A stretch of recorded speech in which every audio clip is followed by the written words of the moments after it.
Systematic rule breaking, a culture of cover-ups and disrespect towards lower paid staff. The Sue Gray report exposes the rot at the heart of Downing Street.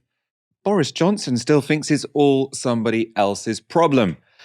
I'll be breaking down the contents of this long-awaited report on a dramatic day in British politics with Dalia Gebrial. How are you doing, Dalia? I'm doing all right.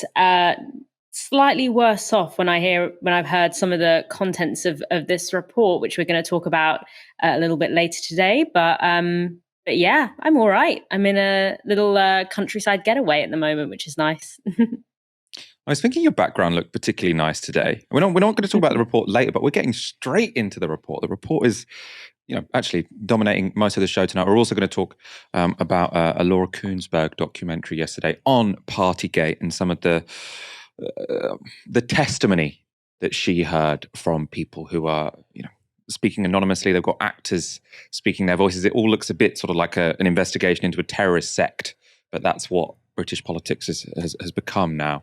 We do want to know your comments and your questions. We're sure you have many today, so make sure you tweet them on the hashtag #TyskySour or put them in the comments box. We've waited 5 months for it, but the Sue Gray report has finally been released in full, and it's been a tough day for Boris Johnson. Downing Street under him has been a cesspit full of arrogant, entitled narcissists. You saw what was going on. You participated in what was going on. You made the rules as Prime Minister. So it does beg the question, are you a liar? Will the Prime Minister now take the opportunity and resign? Did you never for a moment during the past 5 months, or even this morning, when that report landed on your desk and you read it blow by blow, think about resigning? How on earth does he sleep at night with so much blood on his filthy, privileged hands? So, what's in the report that's got everyone quite so het up? Well, in one sense, it just confirms what we already knew. There was industrial-scale rule-breaking in Downing Street. But it also contains a number of new details, including texts, emails, and personal testimony that give colour to the outright disrespect that has been running through Britain's heart of power. Let's take you through the key bits. One of the first events addressed took place on the 20th of May 2020. So in the first and strictest lockdown, this is the one which was organised by Martin Reynolds. That's Johnson's personal private secretary. In the report, Sue Gray includes his invitation email, which reads, "Hi all. After what has been an incredibly busy period, we thought it would be nice to make the most of this lovely weather and have some socially distanced drinks in the garden this evening. Please join us from 6 p.m. and bring your own booze. Martin." Now, we had seen that email before. That had already been leaked. What Sue Gray adds is this detail afterwards. The email invitation was sent to a number of group distribution lists, as well as individuals comprising in total around 200 staff across number 10 Downing Street. The invitation was also sent to special advisors in the Chancellor's office and a member of staff in the number 10 COVID-19 coordination unit. Martin Reynolds also sent a separate email invitation to other senior officials. Now, that is a lot of invitees. We've got over 200 people. And again, remember, this is when any gathering not, quote, this is what it was in law, essential for work purposes, was illegal. Now, 200 people. If it's not essential for work purposes, it's illegal. Now, a theme running throughout the report is that officials seem to realise that what they were doing was wrong at the time. So before that party, the email invitation for which I've just shown you, an advisor messaged Reynolds saying, "Drinks this evening is a lovely idea, so I've shared with the E&V team who are in the office. Just to flag that the press conference will probably be finishing around that time, so helpful if people can be mindful that as speakers and cameras are leaving, not walking around waving bottles of wine." Martin Reynolds replied, "Will do my best." So you can see that they know that they don't want people to see what they're doing, so they know it's wrong. At a later date, Martin Reynolds would refer back to the event, saying of another controversy, "Best of luck, a complete non-story," so that's the other controversy, "but better than them focusing on our drinks, in brackets, which we seem to have got away with." So, as we'll show you later, Boris Johnson stands up and says, people definitely didn't know they were breaking the rules, it was all unintended. they're celebrating that they got away with it until now, of course. More evidence top officials knew they were breaking rules is provided by this conversation in June between Martin Reynolds again and then Downing Street comms chief Lee Kane. So again, this is about another event. Number 10 official one's leaving drinks next week. Can we discuss handling? That's from Martin Reynolds. Lee Kane, so head of press, replies, yes, not sure how we do it, but want to do something. Martin Reynolds, is it safer to do a larger event indoors, but with some people carrying on outside afterwards? Lee Kane says, I'm not sure it works at all, to be honest, which would be a shame. I don't see how we can have some kind of party, though. And then Martin Reynolds, shocked. Remember, principal private secretary, important guy. So you're saying nothing for number 10 official. So they're only naming, I should say, the most senior people. So that's why you see things such as number 10 official one. Lee Kane says, I think it's your decision, my friend, not mine, but it obviously comes with a rather substantial comms risk. And you'll see that again and again and again in this, which is they're very, very concerned about comms risks, not particularly concerned about the morality of breaking the rules which they are setting for other people. Reynolds, as is a running theme also, went ahead with the drinks, and in the course of organising them, an official said this to him in an email. So, hi, Martin and Stuart would like to do speeches tomorrow when we have your drinks, which aren't drinks. So that would have been an email which Martin was CC'd in, because clearly it's not directly to him. It's worth saying those drinks definitely were drinks. So Sue Gray reports of this event. The event lasted for a number of hours. There was excessive alcohol consumption by some individuals. One individual was sick. There was a minor altercation between two other individuals. This is all in the course of the first lockdown. This is all while gatherings of more than two people for the rest of us were completely banned. They were getting plastered. They were throwing up. They were getting into physical altercations. And this, of course, was all while we were being told people would die if we bent the rules. So people in Downing Street were drawing up these posters. Boris Johnson would have signed them off. Martin Reynolds would have seen this. Lee Kane definitely would have seen this because he was head of press.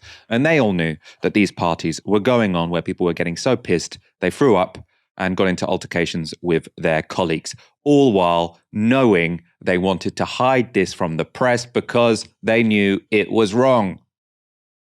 Now, Boris Johnson, we're obviously very interested in how he is personally involved here. He doesn't seem to have attended that particular leaving do I just described to you.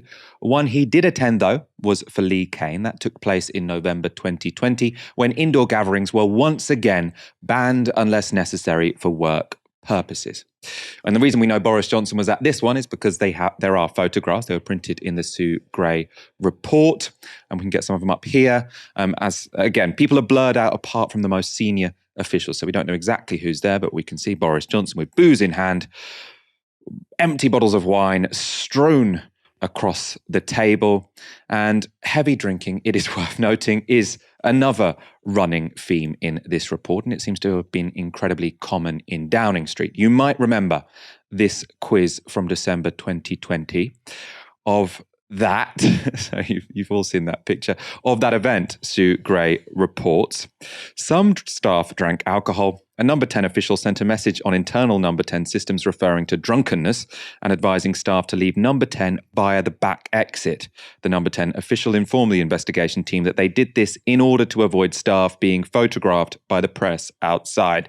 Again, they're getting pissed and they're hiding it from the press because they know it's wrong. And that willingness to hide wrongdoing it's everywhere here. It is systematic.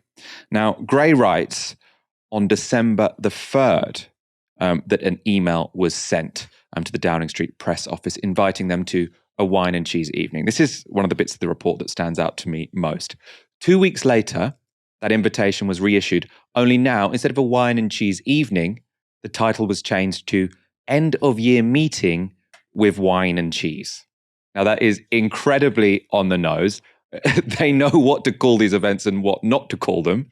And you might not be surprised to know that despite the change of name of this event, the nature of this event had not transformed. It was not a meeting with wine and cheese. So of this event, again, this is December 2020, Sue Gray writes, At approximately 7:45 that evening, a panic alarm button was accidentally triggered by a member of staff. The custodians on duty responded. Custodians will keep coming up there. That's the name for security at Downing Street, as did one of the police officers on number 10 door duty. They observed a large number of people in the area outside the main press office and one individual giving a speech. Inside the press office, a further 15 to 20 people were present. Interesting there, we've got a Metropolitan Police officer who saw what was going on and didn't seem to think much of it. There was food and alcohol available, which had been bought and brought in by staff. Some members of staff drank excessively. The event was crowded and noisy, such that some people working elsewhere in the number 10 building that evening heard significant levels of noise coming from what they characterised as a party in the press office. A cleaner who attended the room the next morning noted that there had been red wine spilled on one wall and on a number of boxes of photocopier paper. Now, I wonder if that was, it's not said explicitly in the Sue Gray report, but I wonder if that's the party that Allegra Stratton was referring to in that fake press conference when she can't justify it. And they're joking, oh, you mean the meeting with wine and cheese? So we can see that potentially what she was alluding to there is that originally that was called Wine and Cheese Evening, then gets called Evening Meeting with Wine and Cheese. But where people are incredibly pissed and people are leaving red wine strewn all over the place, which cleaners have to come and sort out in the morning. And this, again, is another of the big themes of this report. Lower paid workers in Downing Street being left to clean up the mess of well-paid civil servants who were making the rules. And we discovered other things about the treatment of lower paid staff. So Gray reports, and this is in her conclusions, I found that some staff had witnessed or been subjected to behaviours at work which they had felt concerned about, but at times felt unable to raise properly.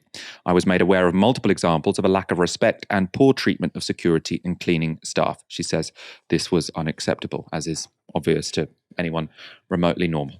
Now, this is all incredibly damning. You've got systematic rule breaking. You've got systematic, it seems, knowledge that rules are being broken and habitual covering up. So it seems to be the case that people in Downing Street knew if you're pissed, someone's going to try and shimmy you out the back door because they don't want the press to see. You've got people changing the names of events to make them sound less like they are rule breaking, even though it seems everyone knew that rules were going to be broken. And then when they did occur, it was exactly the kind of event that should not have been going on during a lockdown and should not have been going on because the rules said it should not have been going on. They were writing the rules. You know, this is all appalling, and especially to add insult to injury, how they treated lower paid staff in Downing Street, which I think is really an analogy for how they treated the rest of us, how they treated the rest of Britain, which was with complete disregard and disrespect. So, to this damning report, these damning revelations, how would Boris Johnson respond? Let's take a look. Mr. Speaker, I'm trying to set out the context, not to mitigate or to absolve myself in any way. The exemption under which they were present in Downing Street includes those circumstances where officials and advisers were leaving the government. And it was appropriate to recognise them, to thank them for the work that they have done. Let me come to that, Mr. Speaker. I briefly attended such gatherings to thank them for their service, which I believe is one of the essential duties of leadership, and particularly important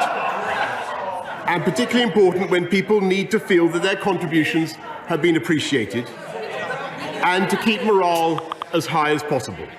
I'm trying to explain the reasons I was there, Mr. Speaker.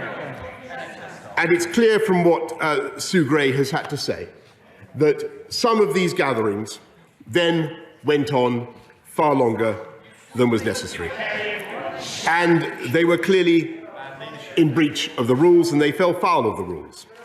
I have to tell the House, because the House will need to know this, and again, this is not to mitigate or to extenuate, I had no knowledge of those subsequent proceedings because I simply wasn't there.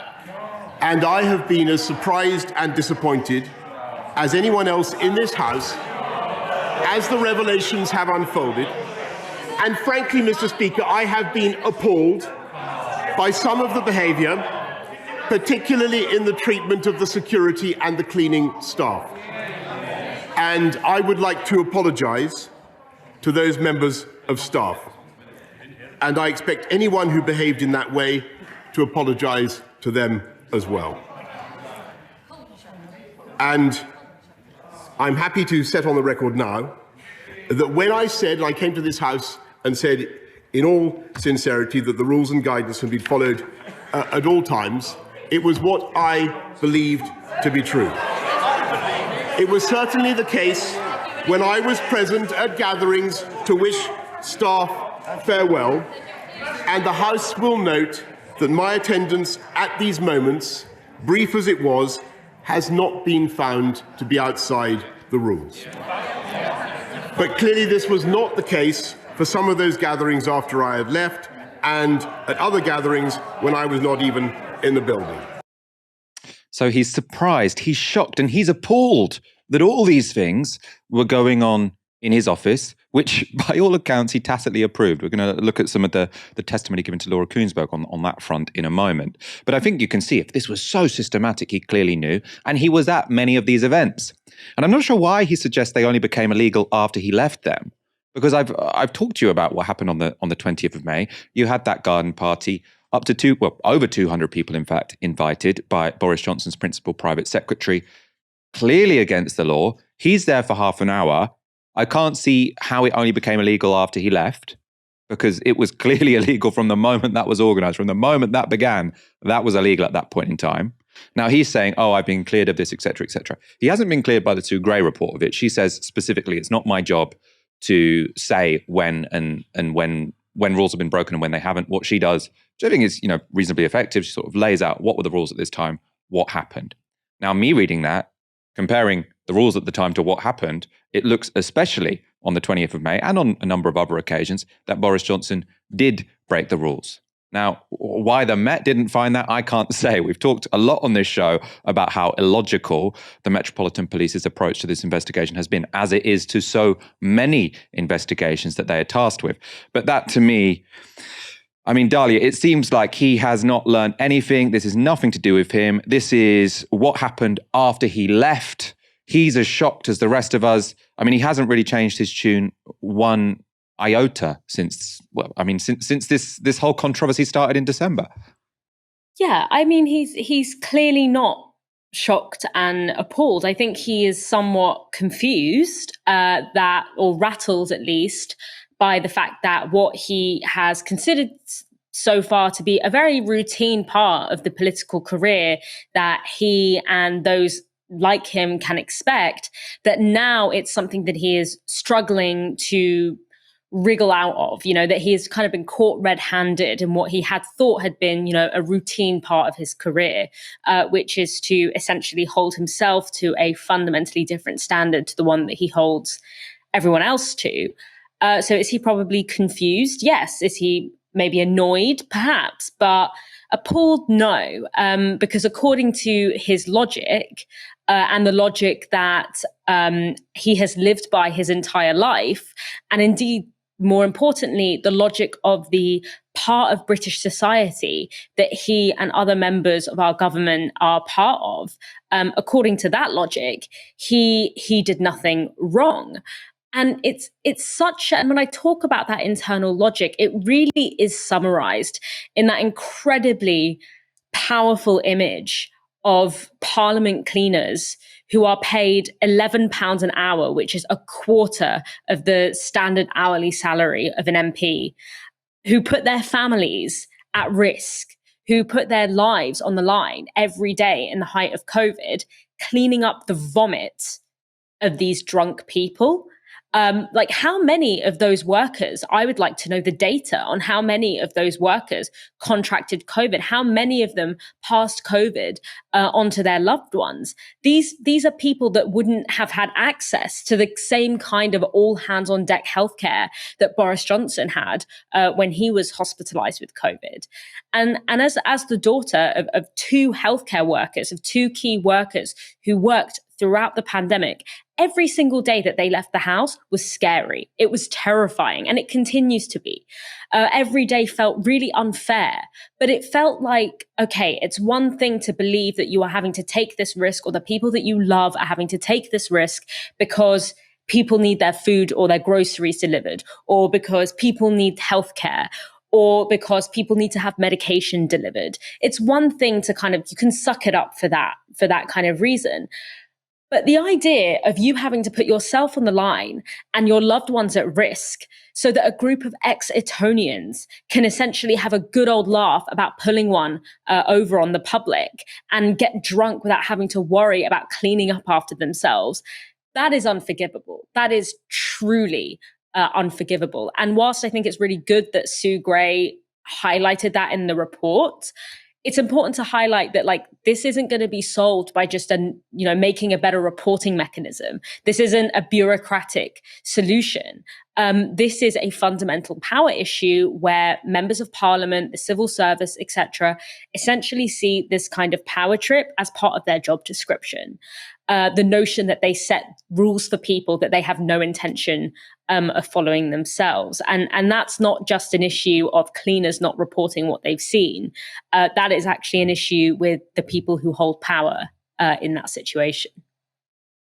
And I mean, that bit of how they treat, I mean, I think it probably is the most disgusting part of the report is how they treat the lower paid staff in Downing Street. And it's also the part of Boris Johnson's intervention that we just showed you there in the House of Commons that I find most implausible. You know, I mean, I already find it incredibly implausible that he's shocked and surprised that there were parties in Downing Street because he attended a bunch of them. And all the testimony is that he very much contributed to this culture. But from his background, I also find it very difficult to believe that he's shocked and appalled that people could expect cleaners to clean up after their wine stains on the floor or be disrespectful towards security guards. Because we've got to remember, Boris Johnson was famously a member of the Bullingdon Club. Now, this is a drinking club at Oxford University, where the whole raison d'etre of it is you go to places such as restaurants, you know, where the people working there are of a lower class than you. You're the most privileged people in the land. You've mainly come from Eton. And what do? You trash that restaurant and then you throw cash at them. The whole point of it is to demonstrate that people who are less privileged than you should clean up after you. That's the joke, right? And the joke is you can get away with it because you can throw cash at them. Now, I imagine that in Downing Street, there was no cash being thrown.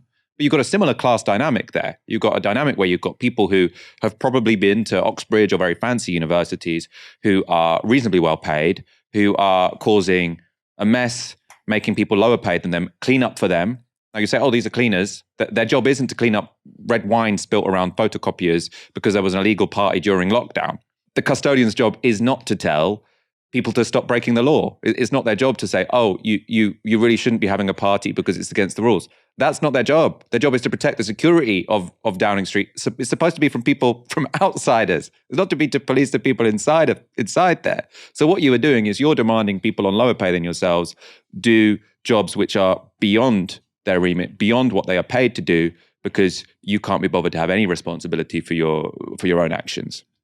I mean, it's Boris Johnson through and through.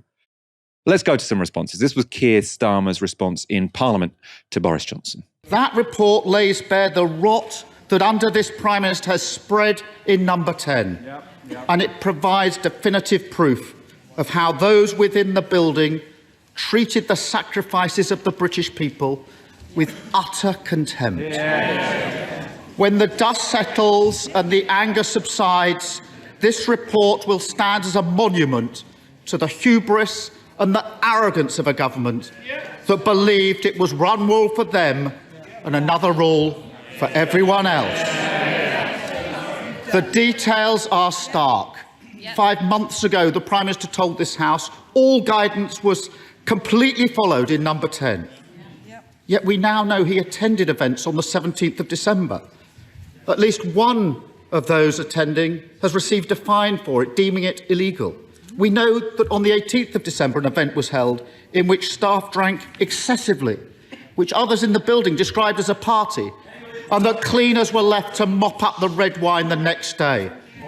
On the 20th of May, as a COVID press conference was taking place, one of his senior officials was told, "Be mindful, cameras are leaving, don't walk about waving bottles." It is now impossible to defend the Prime Minister's words to this House. This is about trust. Because during that May 20 press conference, the British public were told normal life as we know it is a long way off. But that wasn't the case in Number 10. Even now, after 126 fines, They think it's everyone else's fault but theirs. They expect others to take the blame whilst they cling on. They pretend that the Prime Minister has somehow been exonerated, as if the fact that he only broke the law once is worthy of praise. The truth is, they set the bar for his conduct lower than a snake's belly. And now they expect the rest of us to congratulate him as he stumbles over it. It's Boris Johnson stumbling over a bar which is lower than a snake's belly. He doesn't really have a way with words. I do have to say, he did pick out the most relevant parts of the report, though. I suppose that's the lawyer in him, if not the poet. After facing MPs, Johnson had to then face the press. This was a question from the BBC. Prime Minister, address our viewer today who hears all of this and questions your character, your judgment, your integrity and your willingness to tell the unvarnished truth. Bluntly, talk to our viewer, convince our viewer that you're not tempted or willing to lie to get out of a tight spot. No, I thank you very much, Chris, and I hope that the imaginary viewer, it's not an imaginary viewer, I hope we've got several viewers right now. I just say to that person, look, I've tried to explain as clearly as I can what happened, why I said what I said to the House of Commons, the event for which I have been found to be at fault. I've tried to explain the event in the cabinet room, and on July 19, 2020, where I was basically standing at my desk for a brief period, surrounded by some other colleagues, and then I've tried to explain the context of why I was at other events where I was saying farewell to valued colleagues, and I know that people will think. Some people will think it was wrong even to do that. I have to say I respectfully disagree. I think it was right. When people are working very hard for very long hours, when they're giving up a huge amount to serve their country and they're moving on to some other part of government, I think it is right to thank them, or leaving government service altogether. I think it is right to thank them. And I repeat what I said in the Commons earlier on. I believe that they were work events. They were part of my job, and that view appears to be substantiated by the fact that I wasn't fined for those events.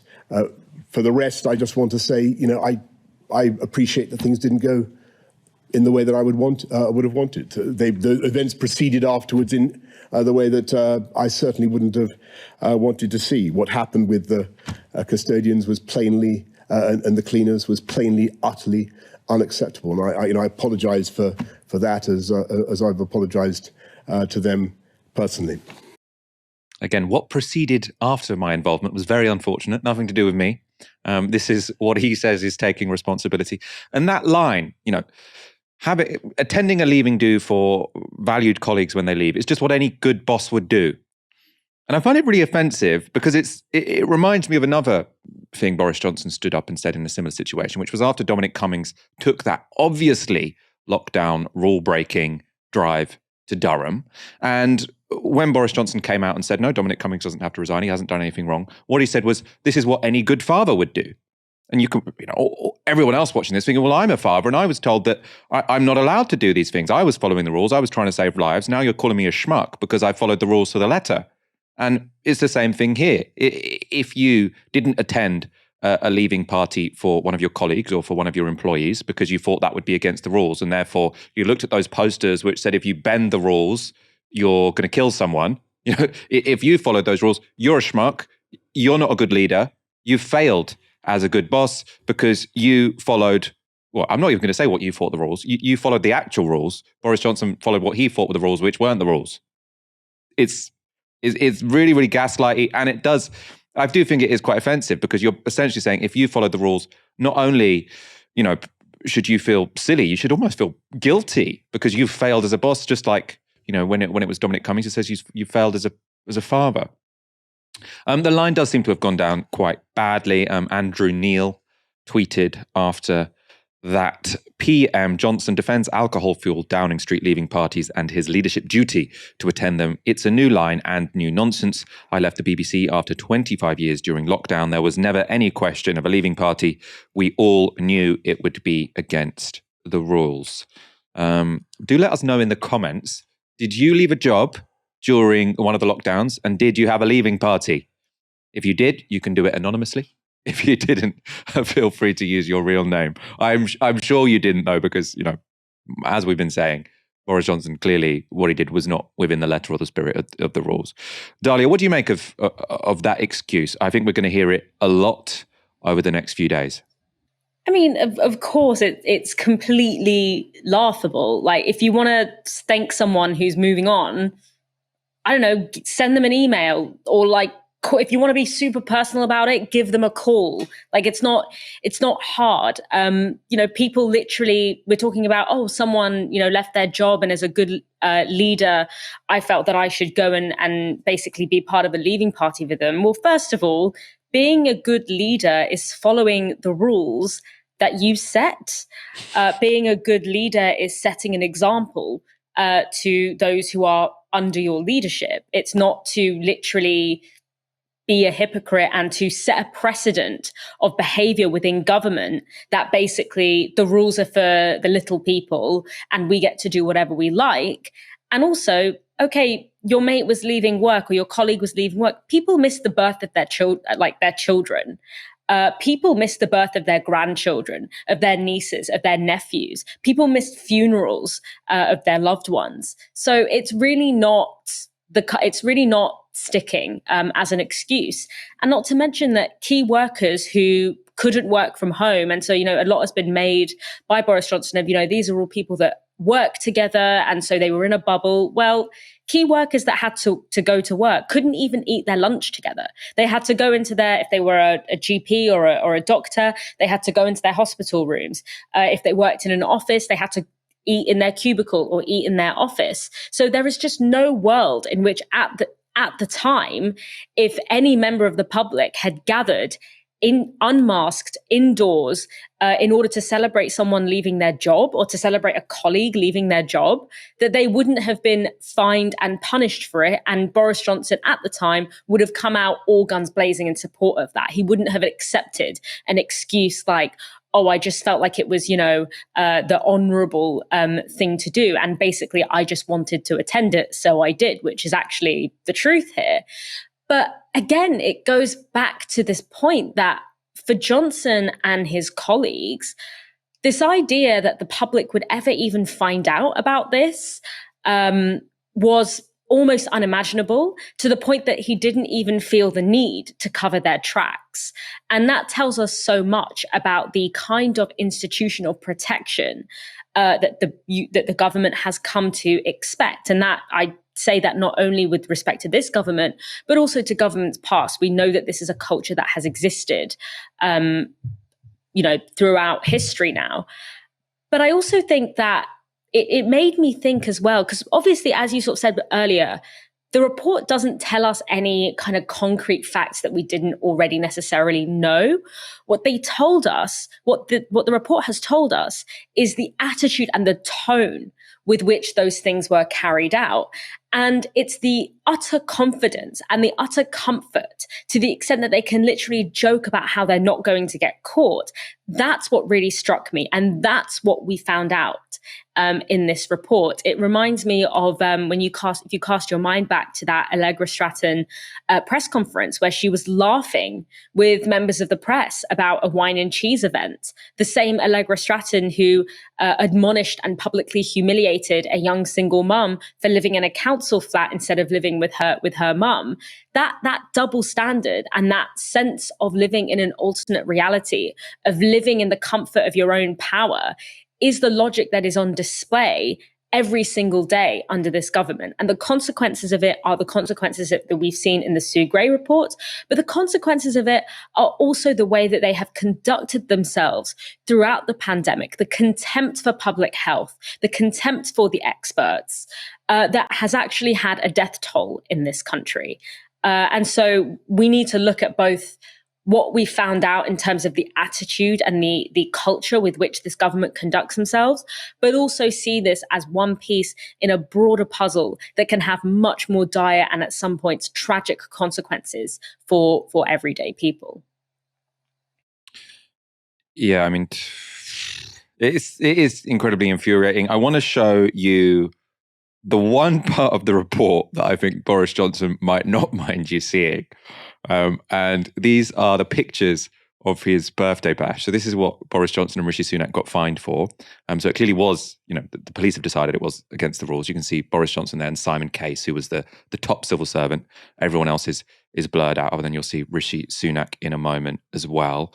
And the reason I say I think maybe he won't mind you seeing this is because, one, it doesn't reveal that he broke the rules because we already know he broke the rules. This was the one thing he got fined for by the Metropolitan Police, which I find completely bizarre, because looking at this report and from all the reporting, there are plenty other worse things that he partook in. But this is not the kind of image that I think would bring down a prime minister, because this party looks really shit. It's quite difficult to begrudge someone who on their birthday has, like a bunch of Tesco meal deal sandwiches piled up in a massive jug of orange juice. I think there was some booze there as well, but I mean, it did not look like, oh man, they were really living it up in there. Dalia, am I being too forgiving of him for that picture? I'm almost feeling a bit sympathetic looking at that one. I mean, it is a pathetic image, but I feel that about most pictures of Boris Johnson that I see. But for me, the fact that there are even photos, I'm just like, how it shows me how assured they were in their own power. Like, if you're going to do something like this, at least make sure it's not traceable. At least don't be sending emails where the title of the event is Wine and Cheese Party. But also, I think there's another thing here, which is the damage that has been done is something that can't just be shown in or like portrayed in photographs. The damage that has been done is in the public's ability to trust public health messaging and to trust these kinds of messaging in times of crisis. And because I don't want to get like too doomsday about it, but we are likely entering an era which will be marked by many public health crises, particularly the knock-on effects of climate breakdown will not only likely intensify and trigger epidemics and possibly pandemics, but will also have other knock-on public health impacts. And they might not be at the scale that COVID-19 was, but they will still require some kind of cooperative, organized effort in order to combat. And as we saw with COVID-19, in these kinds of moments, it is incredibly important that we have a collective commitment to a particular set of measures and that people trust that they are part of a broader effort that is going to work because we are all putting in our bit. We are all doing our bit. And that trust that we are on the same page and that everyone is doing what they can and that people are being asked to do things for honest reasons, that trust has been compromised, not only by what this government has actually done, but by the intensity and the doggedness with which the government has lied about it and continues to lie in the aftermath. And so that kind of damage, it can't be expressed in a single photograph, but the consequences of it, because I don't think the public are going to have a short memory on this. The consequences of that are consequences that we will have to contend with long after the wonderful day when Boris Johnson is no longer our Prime Minister.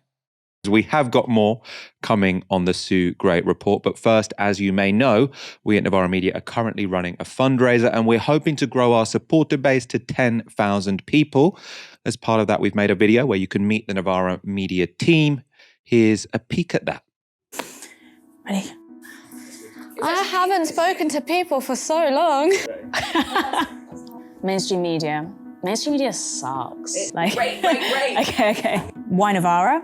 Because if you want to work in a media company with integrity in 21st century Britain, there aren't many options. At Novara, I'm really keen to carry on doing the work that I already have been, amplifying the voice of underrepresented people, making sure that those demographics who usually find their stories told for them are able to do it themselves. Novara is one of the few companies that recognised me and the things I wanted to do and said, we're going to give you the space to do them. You've got to build the media that you want to see in the world. And unfortunately, the media landscape is controlled by like 4 right-wing Tory voting families in the UK. So if you want something different, you're going to have to find a way to fund it. We have worked tooth and nail to find the most ethical way to do that. That's why we don't have all these big ad partnerships. We don't have oligarch funding. All we have is an audience of people who believe in what we do. My point is, though, if you're on the left and you're really angry about how things are, or just a progressive, I would implore you to fund new media, because without that, we're going nowhere. We're running to stand still. At Novara, I don't feel boxed in. I'm across editorial, video, and audio. And knowing that I'm doing so with the backing of our regular supporters rather than a billionaire funder means that I feel I can report the truth, the whole truth, and not just the one that the people with the deep pockets might want to hear.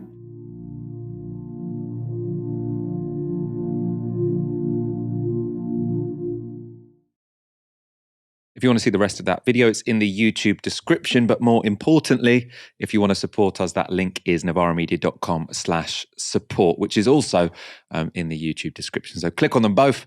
And we're really, really keen to get our donor base up from 6,000, which it was at the start of this fundraiser, up to 10,000. We've massively expanded our reach and our audience over recent months. And we want to get our supporter base up there as well so we can continue to grow. Dalia. I don't think I've had you on since the fundraiser started, so I'm putting you on the spot. Why should people go to that link and consider supporting Novara? Because good journalism takes a lot of resources, and we've already shown at Novara that we can do really in-depth and incisive and interesting, different media on a really, really small budget when you put it in the grand scheme of things, when you think about the kind of money that is behind something like Talk TV, millions and millions. We've got a fraction of that, and yet we've managed to put out such unique and important journalism. And in order to do that better, in order to do better quality, in order to go more in depth, in order to build a more rigorous picture of modern Britain, we need the resources in order to do that. And I think that we've showed that we can do so much on so little. And so whatever you give, we're going to stretch it out as far as it can possibly go. So I'm so excited to see what we're going to do as we level up once again into that kind of next stratosphere of media and content production. That was incredibly well put. And if you want to hear more of Dalia talking about alternative media, its relationship to the mainstream media, there's going to be a Twitter space tomorrow at 7:30 p.m. Dalia will be involved. Many other people will. If you want to check that out, head to twitter.com/Novara Media at 7:30 p.m.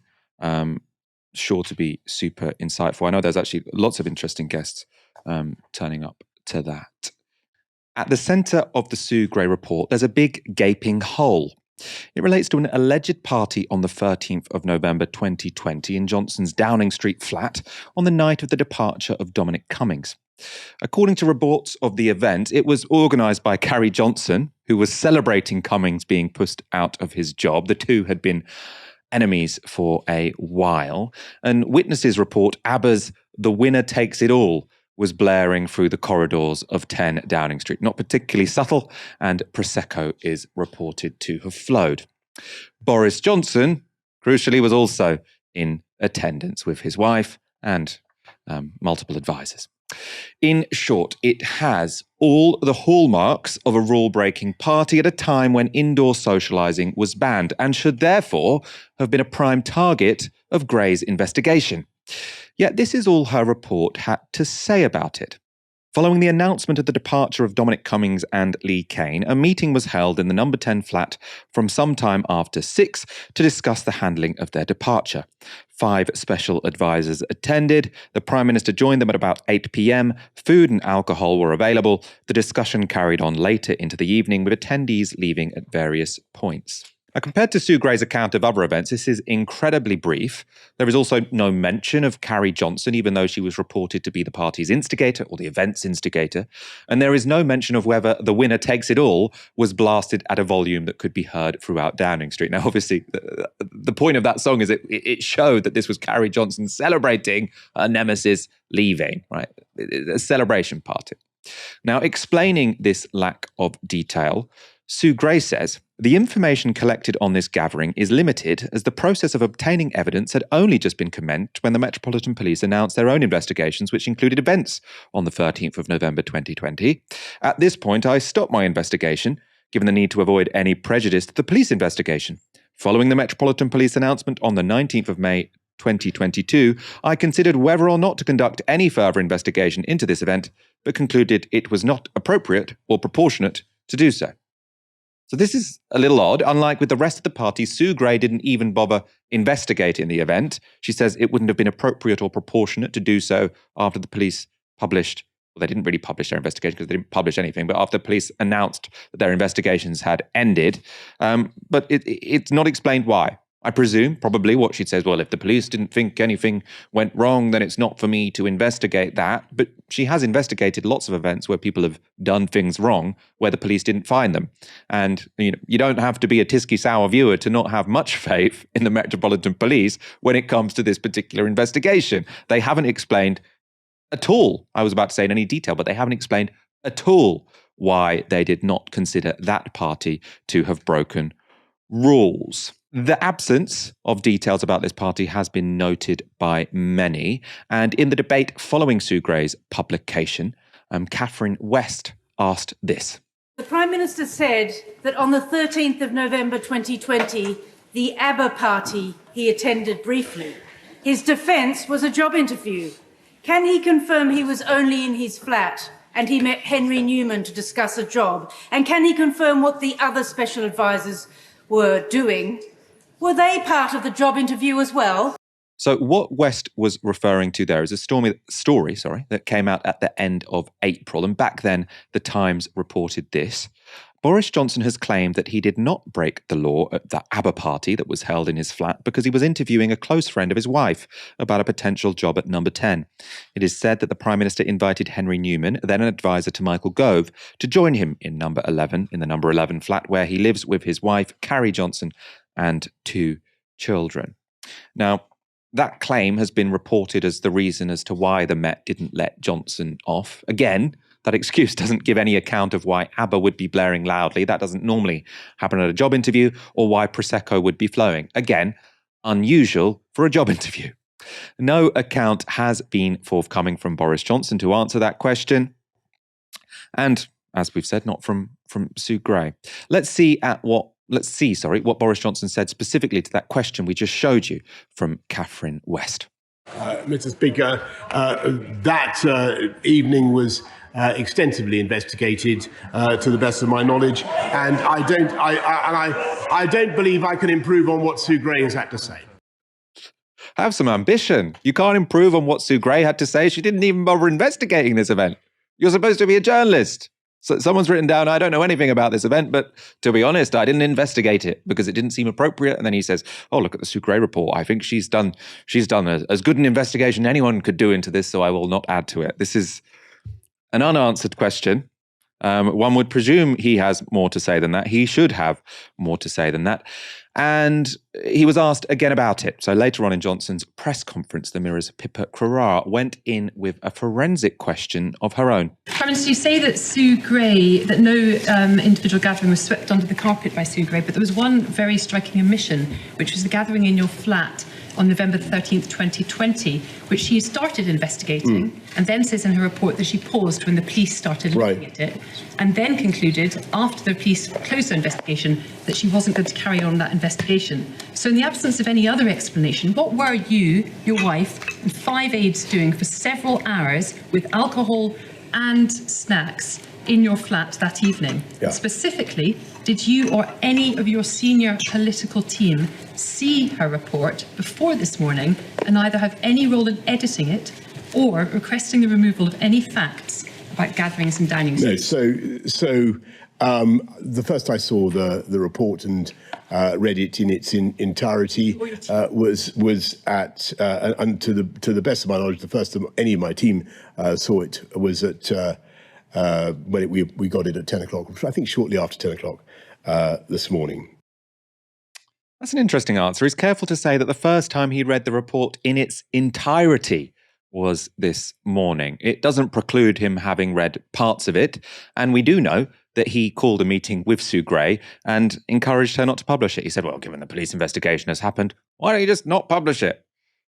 She obviously did, but we don't know if there was any influence which was applied to encourage Sue Gray to decide that it would not be proportionate or appropriate to investigate this particular event. It goes without saying Boris Johnson didn't give any details. He didn't explain why ABBA would have been playing. He didn't explain it and he didn't deny it. That's also important. If he stood up there and said that didn't happen, that would have been notable. But no, he prefers just not to comment.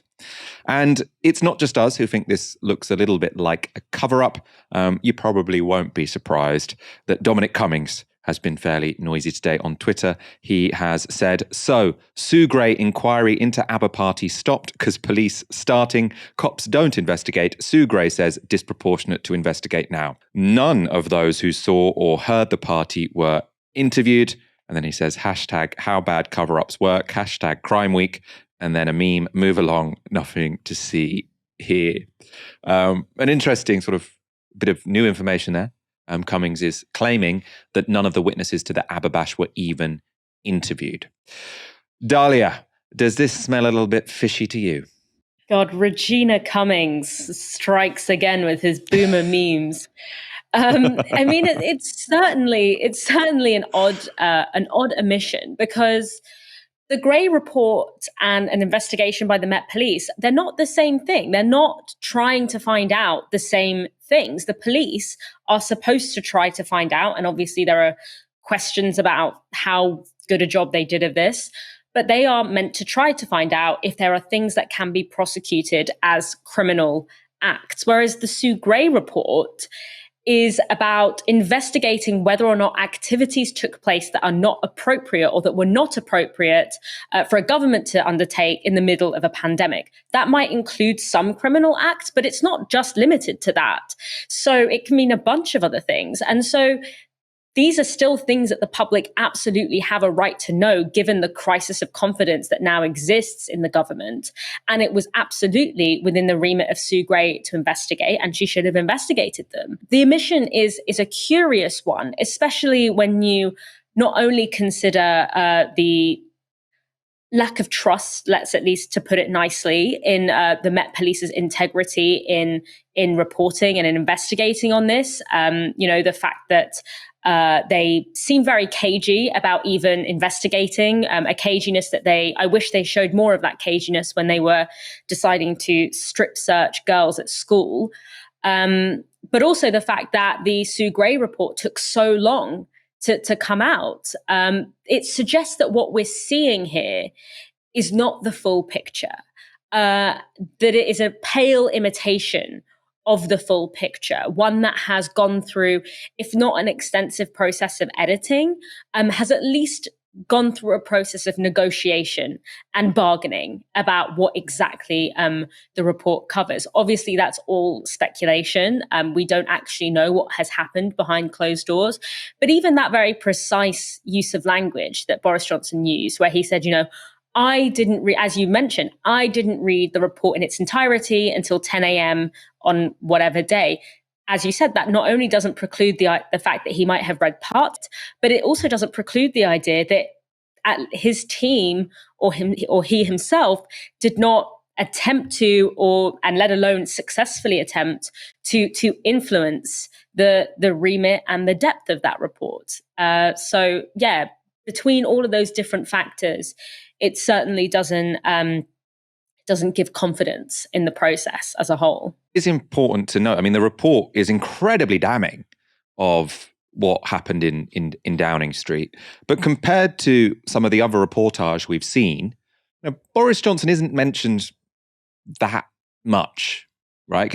Compared to what we've seen from sort of what sources have told newspapers, from clips in documentaries. Some of those we're going to show you in one moment. He personally gets off a little bit lightly. And it does seem notable that this event, which she didn't bother investigating, was the one that people thought would be the most personally incriminating for Boris Johnson. Not necessarily the worst thing that happened in Downing Street, but the one which would have clearly, been an example of rule breaking specifically by Boris Johnson and his wife in his flat. And that was the one she didn't, she was just like, it would be a bit inappropriate for me to investigate this one, wouldn't it? Why? You need to explain that. Obviously, she's a civil servant, so she's not going to be giving interviews, so it's going to be difficult to grill her on that question. As BBC political editor, Laura Kuenssberg has been pretty kind to Boris Johnson. Yet her first documentary since leaving the job hasn't pulled many punches. She has put out an hour-long episode of Panorama about Partygate, and it features interviews with 3 whistleblowers working in Number 10. 2 of those whistleblowers were fined for attending Downing Street parties. They went through some pretty shocking details about staff's behaviour during lockdown, including weekly wine time Fridays. So when you and your colleagues in government saw Boris Johnson say none of the rules had been broken, we were watching it all live and we just sort of looked at each other in disbelief, like, why? Why is he denying this? When we've been with him this entire time, we knew that the rules had been broken. We knew these parties happened. I mean, it is quite clear that he lied to Parliament. They were every week. The event invites for Friday press office drinks were just nailed into the diary. there were actually invites. There was a weekly regular invite to press office drinks on Friday nights. Yes, Wine Time Fridays. Invites that were in everyone's calendar for every Friday at 4 p.m. At 4 o'clock in the afternoon was wine time? Yes. Now, I'm not sure there are many workplaces where people systematically get out bottles of wine at 4 p.m. on a Friday, let alone during a lockdown when socializing was banned. And, you know, definitely not when you work in the place where those rules were set. The whistleblower, it's also worth saying, very clear that Boris Johnson knew about this behaviour. We saw it as our own bubble. Everything just continued as normal. Social distancing didn't happen. You know, we didn't wear face masks. It wasn't like the outside world. It just continued as it always had done. And we'd no extra rules in place or anything like that. So to be really clear about this, you and your colleagues felt that you had essentially permission from Boris Johnson to have these events. That's what you're saying? Yeah. Because he was there.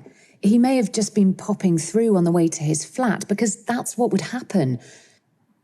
You know, he wasn't there saying this shouldn't be happening. He wasn't saying, can everyone break up and go home? Can everyone socially distance? Can everyone put masks on? No, he wasn't telling anybody that. He was grabbing a glass for himself. His principal private secretary himself was organising. His staff were organising parties. Of course, we already knew that Boris Johnson attended lockdown parties and that his most senior staff organised them. But the whistleblowers certainly added some colour. what was it sometimes like the morning after? A mess. There were bottles, empties, rubbish, in the bin, but overflowing. Or indeed sometimes left on the table. You would go into work in the morning in 10 Downing Street and find empty bottles littered around the place. Yep. Again, that's pretty unusual for any workplace at any time. It's incredibly unusual that any workplace in the middle of a lockdown, you've got booze strewn around everywhere when you come in the morning. And it's almost surreal in a workplace that was writing those rules that the rest of us had to follow. We cannot repeat this enough. And all of this, I suppose, is explained potentially by the fact that lockdown seemed like it was all quite abstract for the Prime Minister. He's a freedom-loving conservative, at his core. And I think that suddenly became something he had to keep in check. There's probably a sense of disbelieving for himself. The majority of people need to follow these rules, and that's the right message to send. But I think it stopped short of him almost seeing himself as part of that majority. And within the building and his general interactions, it felt like business as usual. Can you imagine Boris Johnson not thinking of himself as part of the majority? It's shocking. I'm shocked, stunned. But it's relevant, not just because it's disgusting, but it is relevant when it comes to policy. Because while Boris Johnson was enforcing the most exceptional and consequential policy package in living memory, he wasn't living by those rules, and he just didn't seem to be particularly aware of them. Now, as you know, we were pretty much in favour of very stringent social distancing measures before there was a vaccine. I think they were necessary. But there were also, I think, probably, parts of those rules, we talked about it at the time, which were somewhat unreasonable. There was always this priority given to people going to workplaces, and it was completely disregarded that people might also need to socialise. It was saying, if you need to go to work, but if you need to see someone because you might feel a bit sad, or, socialising is what gives your life meaning, you can't do that. Now, we always said that distinction was probably because the government valued economic interests and valued profit over people's mental health. It could also have had something to do with the fact that Boris Johnson didn't see that there was a lack of understanding for people who needed to socialise, because he was doing it anyway, and everyone he was surrounded with were doing it anyway.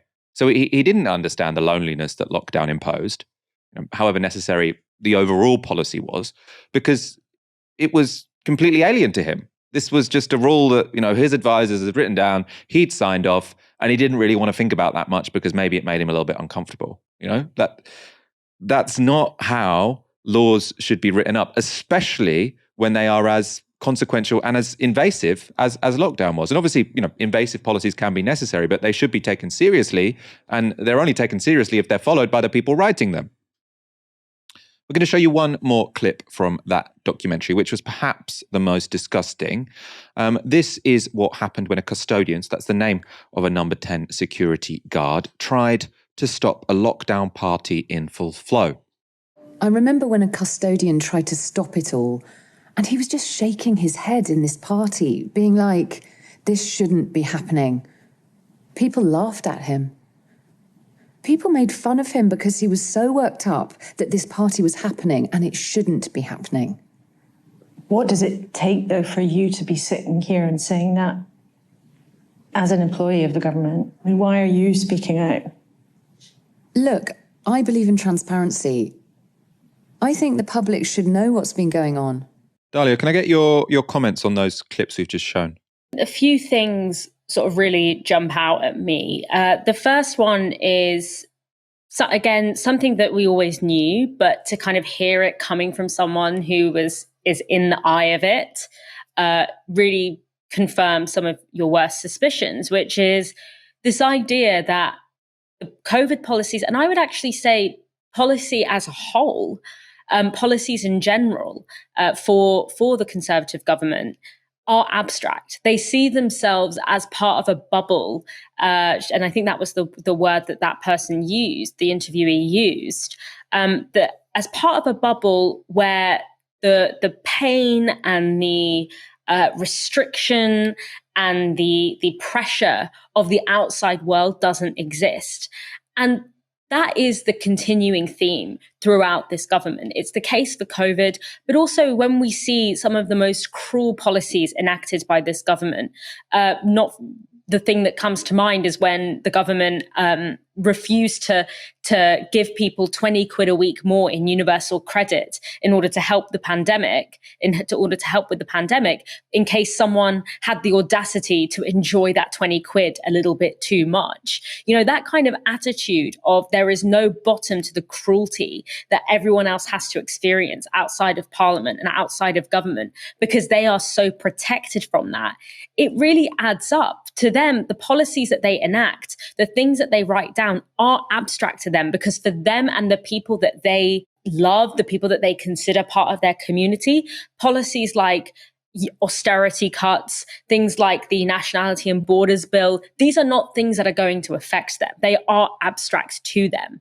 And so that kind of ability to believe that you live in a parallel universe when you have political and financial power really came through to me in the description of the events that were laid out in that documentary. But another thing that I really think about here is obviously, this documentary as a whole is really damning for Johnson And it's somewhat interesting to see Laura Kuenssberg coming out with this, given that she has been so soft on this government in general.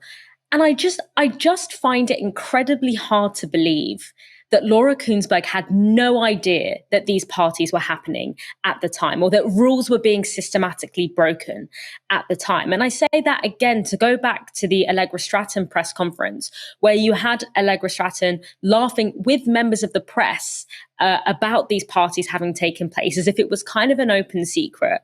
I find it really hard to believe that Laura Kuenssberg, or at least someone close to her or in her team, someone as well networked as that, someone as embedded in that sort of class as she is, would have had no inkling about this. And so whilst it's all well and good that the press are giving the government a hard time now, I would love to see an investigation into the legacy media to find out which members of the press actually knew about this and made the active decision to not make it a story at the time when it should have been front pages of every newspaper. And holding the government to account there and then, not 5 months down the line when they've been able to craft their messaging and interfere with investigation processes in order to get themselves off the hook. So that's really what I'm thinking when I'm watching this documentary. Is I'm thinking, is this really the first that so many of these lobby journalists have heard of this? And if not, why is this the first that we are hearing of it?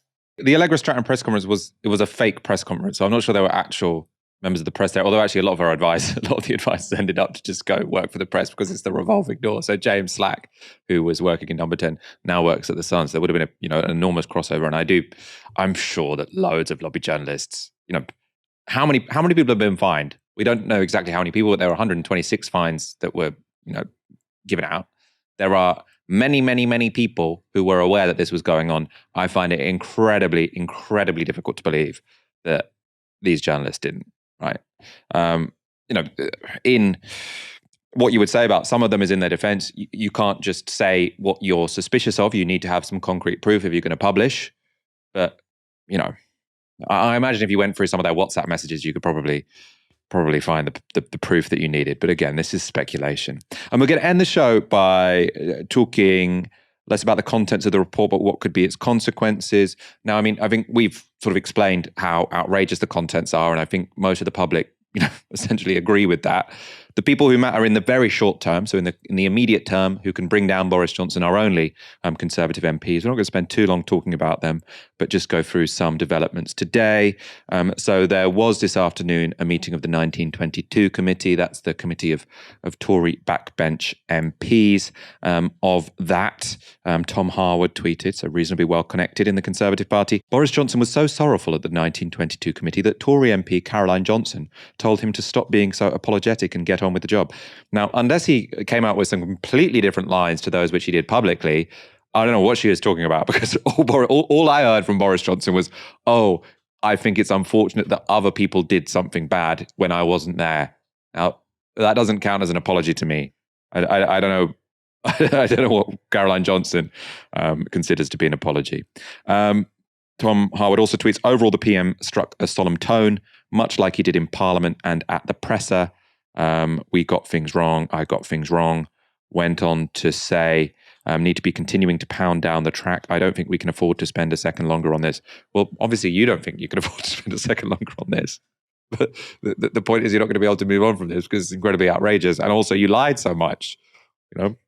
I would say, maybe if you just come clean straight away, then it would have been a smaller deal. But to be honest, I feel like what's gone on, this was always going to, there's not much this government can do after this. Obviously, I want them to be introducing policies which help people, but that's not their plan anyway. And I can't see how he's going to win back the confidence of the people, because now all policies are just read through this lens now. When I was watching his statement in Parliament, I was just like, no one believes this shit, man. Everyone is calling bullshit. Tory leader Douglas Ross, I think, has come out with a statement which I think is even more pathetic than Boris Johnson's today. So brave Douglas Ross, who's leader of the Scottish Tories and an MP and an MSP, has said, Boris Johnson should resign when the Ukraine war ends. Which, sadly, that war could be 5 or 10 years in the making. You know, we're moving to a position of a war of attrition. You can't stand up and be really brave and say, oh, I think Boris Johnson should resign when something happens potentially really far in the future, which most people expect Boris Johnson to be gone by then anyway. So ridiculous statement. An MP from Outer York, Julian Sturdy, has been a little bit more brave. You know, he's come out with something a bit more meaningful. He posted this statement to social media.